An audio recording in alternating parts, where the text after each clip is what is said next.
Hello, I'm the Nostalgia Critic. I remember it so you don't have to. Ah, yes. Don't we all just love Disney? That cuddly feeling of childhood innocence mixed in with that special brand of magic that only Mickey Mouse and friends could provide. Bullshit! Disney is messed up! Don't believe me? Then check out their Villians! These are some of the nastiest baddies that ever shined on the silver screen. They were cruel, wicked, and oozing with pure concentrated evil. They did their best to give you their worst! And we're here to honor them today.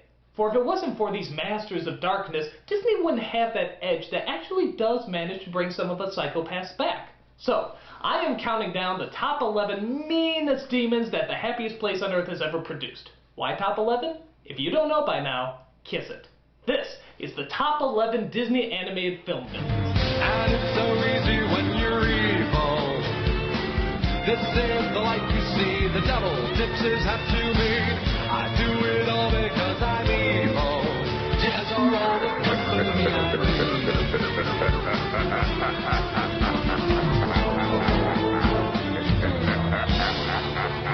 Number 11. Cruella de Vil from 101 Dalmatians.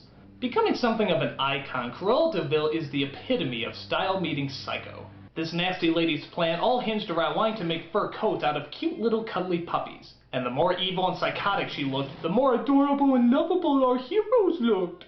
How can she kill those cute little puppies? This is even worse than the time she opened up that new line of baby seal head necklaces. I'm pretty sure I saw Kanye West wearing one of those too.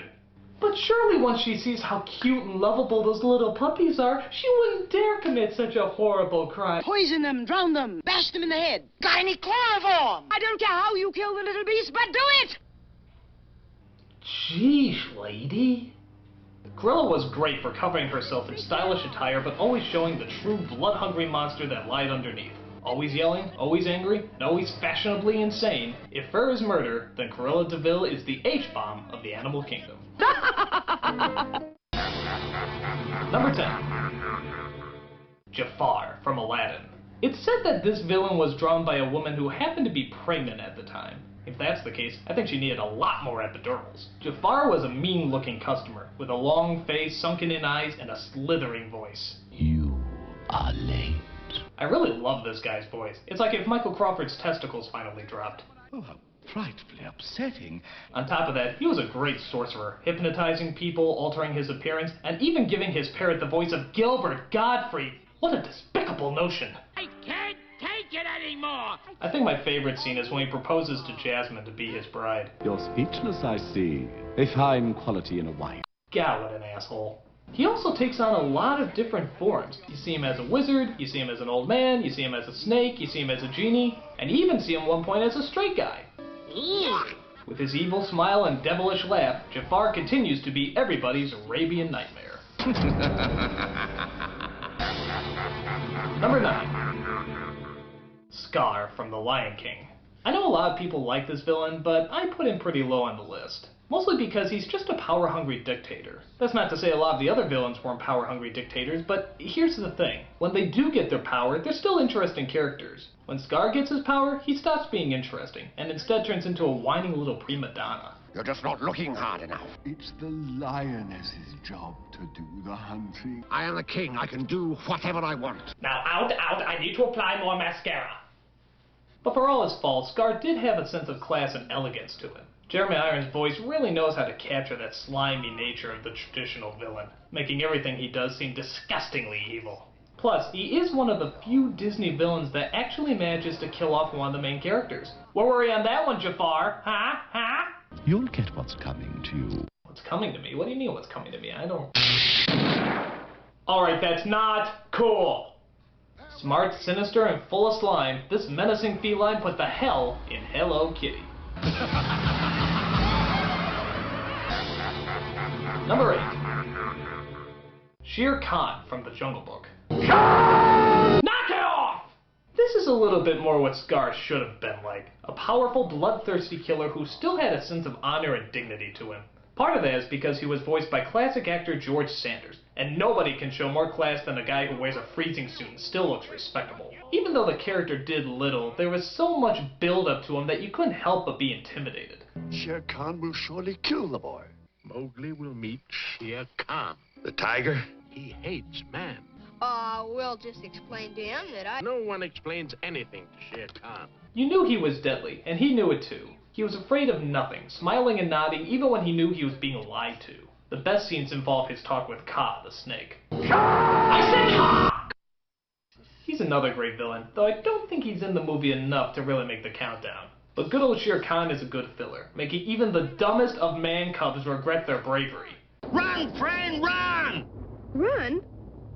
Why should I run? Get out of there, you little idiot! Everyone runs from Shere Khan. You don't scare me. I won't run from anyone. He's gonna kill you! Get out of there! I'm going to close my eyes and count to 10. It makes the chase more interesting. 1, 2, 3, 4. You're trying my patience. 5, 6, 7, 8, 9, 10.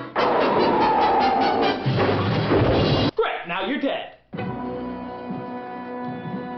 Fast, deadly, and always having very good manners, Shere Khan was at the top of sophisticated evil. Number 7. Ratigan from The Great Mouse Detective. Out of all the Disney villains, this one's probably the funniest. I know a lot of people like Hades or Captain Hook, but this guy is just so egotistical and so diabolical that he takes the cheesecake. Not only is he an evil genius, but he enjoys every single moment of it, giggling and laughing all the way. Again, a lot of what makes this character stand out is the voice actor, Vincent Price, knowing how to mix bloodshed and rage with giddiness and joy. He's so evil that his picture actually smiles once you mention his name. Professor Ratigan. Now that's a baddie! What makes this character so great too is that he tries to hide his inner raging beast with all his class and sophistication. But by the end, he's just as psychotic as any other power-hungry monster. If you weren't afraid of rats before this movie, you certainly will be after. Ratigan. Evil never looks so good and bad at the same time. Number 6. Ursula from The Little Mermaid. This was a fun villain, a massive, overweight sea witch who always had a twisted look in her eye. Like most villains, all she wanted was power, but she looked so delightfully crazy while trying to obtain it. On top of that, she had a great design with a half-human, half-octopus thing going on. Something I never understood, though, is that she always complained about how she looked and that she had to live with it. But look, she transforms herself into a beautiful woman later. She's so hot that even the priest is getting a boner. But oh well, I can't bring too much logic into a movie where people can actually talk underwater. Ursula was a perfect menace, cunning, deceitful, and of course singing one of the best Disney villain songs ever. Come on, you poor unfortunate soul! Go ahead! Make your choice! She's an 8-legged creature that most likely won't be stepped on anytime soon. Number 5. Gaston from Beauty and the Beast.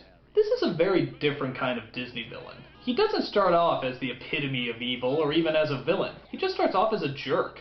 Egocentric and totally self-absorbed. It's funny because he's the kind of good-looking character you see save the day in Snow White or Sleeping Beauty, which makes him a great contrast with our real hero, the Beast. Does he even have a name? Of course, as time goes on, Gaston's greed and pride transforms him into an animal, where the Beast's patience and love transforms him into whatever the hell that is. Gaston is funny while also being threatening, which in some ways makes him a much more three-dimensional character. He's not evil just to be evil, he's just always used to getting what he wants, and as a result, will continue to do anything to get it, even evil, horrible things. Funny, tough, and always getting his way, Gaston was somehow the essence of both prissiness and manliness at the same time.